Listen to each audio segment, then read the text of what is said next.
Місяць терпіння та єдності. В мусульман почався священний місяць Рамадан, час молитов і посту. Близько 30 днів ті, хто сповідує іслам, мають очистити думки, творити добрі справи, молитися Аллаху і просити в нього вибачення за гріхи. До заходу сонця потрібно утримуватися від їжі та води, але діти, вагітні жінки, хворі та мандрівники звільняються від посту. Рамадан настає з появою на небі нового місяця. Цього року це припадає на понеділок, 12 квітня. Увечері мусульмани здійснюють першу молитву – таравіх. Закінчиться Рамадан орієнтовно 13 травня великим святом Ораза-Байрам. В месяц поста – это месяц щедрости. Известно, что пророк Мухаммад, мир ему, был самым щедрым человеком. В месяц Рамадан был особо щедр. Настолько щедр, словно свободный ветер, так сказано.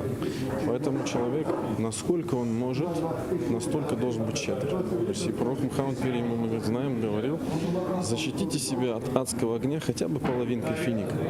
То есть неважно, сколько ты пожертвуешь на пути Всевышнего. Чем ты поможешь? Важно твое намерение, насколько оно великое. Вот это важно.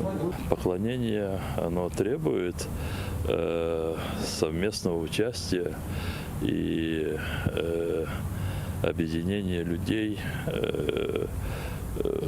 которое очень заметным становится в месяц Рамазана, оно потом продолжается и после завершения Рамазана. И для людей в их сегодняшней трудной жизни само по себе объединение между собой очень важно, это помогает им жить.